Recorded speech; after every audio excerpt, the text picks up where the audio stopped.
Coba bayangkan Anda menitipkan seluruh tabungan Anda di sebuah bank, ya. Bank dengan sistem keamanan yang paling canggih sedunia lah pokoknya. Pasti ngerasa aman banget dong. Betul, kan? Tapi keesokan harinya, berangkas itu kosong melompong. Dan tebak siapa pelakunya. Jangan bilang orang dalamnya sendiri. Tepat. Kepala keamanan bank itu sendiri yang ternyata pakai denah bank buat merancang perampokannya.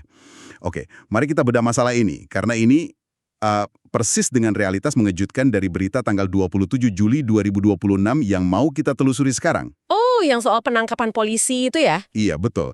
Jadi Kepala Satuan Reserse Narkoba Polres Tangerang Selatan, inisialnya AKPP, ini baru aja ditangkap karena dia malah terlibat jaringan peredaran gelap narkotika. Yang sangat menarik di sini adalah ini tuh sama sekali bukan operasi kayak lone wolf gitu. Maksudnya bukan aksi nakal satu orang aja. Sistem kecil sebenarnya, total ada 8 anggota kepolisian yang ditangkap. Wah, 8 orang. Iya, ada AKPP, terus 6 orang anggotanya di Polres Tangsel, dan satu lagi anggota Intas Wilayah dari Polda Aceh.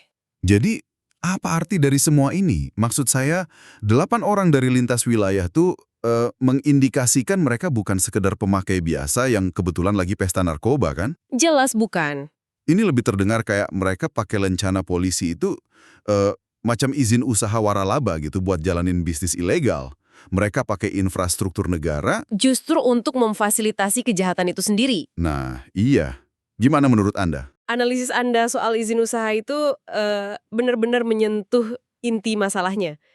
Direktur Tindak Pidana Narkoba Bareskrim Polri, Brigjen Eko Adi Santoso, dia menggarisbawahi 3 elemen krusial di kasus ini. Oke. Apa aja itu? Ada peredaran gelap, terus penyalahgunaan narkoba, dan yang paling mematikan, penyalahgunaan wewenang. Penyalahgunaan wewenang ini yang ngeri sih. Iya, mari kita bahas mekanismenya. Jadi prakteknya tuh bisa berarti aparat melakukan penggerebekan, nyita barang bukti dari bandar. Tapi bukannya dimusnahkan, barangnya malah dijual lagi, gitu. Tepat sekali. Barang haram itu malah diputarkan kembali ke jalanan lewat jaringan mereka sendiri. Secara efektif, mereka memonopoli suplai dengan cara memenjarakan pesaing bisnisnya. Wow, itu ironis banget ya. Dan disinilah bagian yang sangat menarik. Pola monopoli terselubung yang pakai tameng hukum kayak gini sebenarnya bukan anomali yang baru pertama kali terjadi, kan? Bener banget. Jika kita hubungkan ini dengan gambaran besarnya, Anda pasti ingat sama kasus mantan Kapolres Bima Kota AKBP Didik Putra Kuncoro. Oh iya, yang sama ex-kasat narkoba Polres Bima juga kan? Ya, polanya tuh identik banget. Ketika pengawasan internal macet, rantai komando kepolisian bisa dengan gampang dibajak jadi rantai sindikat. Lencananya jadi tameng ganda ya? Betul, otoritas di mata publik sekaligus tameng anti hukum dari sesama polisi. Dan cara mereka beroperasi itu sungguh di luar nalar.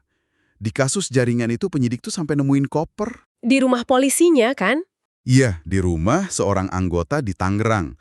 Dan isi kopernya bukan dokumen penyelidikan, tapi malah stok jualan. Ada ekstasi, Happy Five, alprazolam, sampai ketamin. Astaga. Belum lagi, ada temuan jejak aliran dana sampai 2,8 miliar rupiah. Maksud saya, apakah godaan uang miliaran ini yang bikin mereka rasionalisasi risikonya? Secara psikologis dan struktural, iya.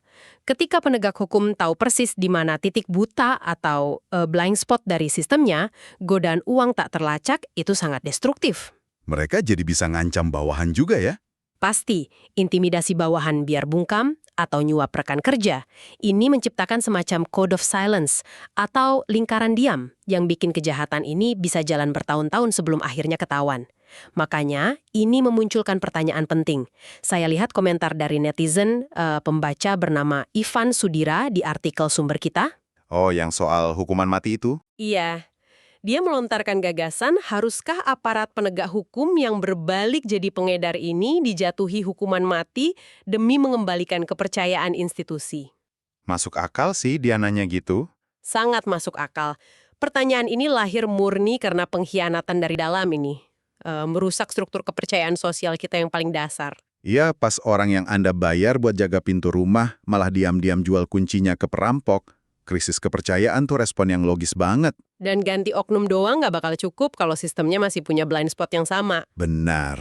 Nah, sebelum Anda kembali melanjutkan aktivitas, ada satu pemikiran yang ingin saya tinggalkan untuk Anda renungkan hari ini. Silakan. Jika aparat yang didanai oleh pajak negara untuk memberantas narkoba, ternyata diam-diam membangun jaringan peredarannya sendiri dari dalam, lantas seberapa valid data statistik keberhasilan pemberantasan narkoba yang selama ini disuguhkan ke kita? Waduh, iya juga ya. Apakah angka penangkapan itu murni penegakan hukum? Atau jangan-jangan itu cuma laporan resmi dari proses eliminasi kompetitor bisnis mereka aja?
Download Tribun X sekarang, menghadirkan lokal menjadi Indonesia.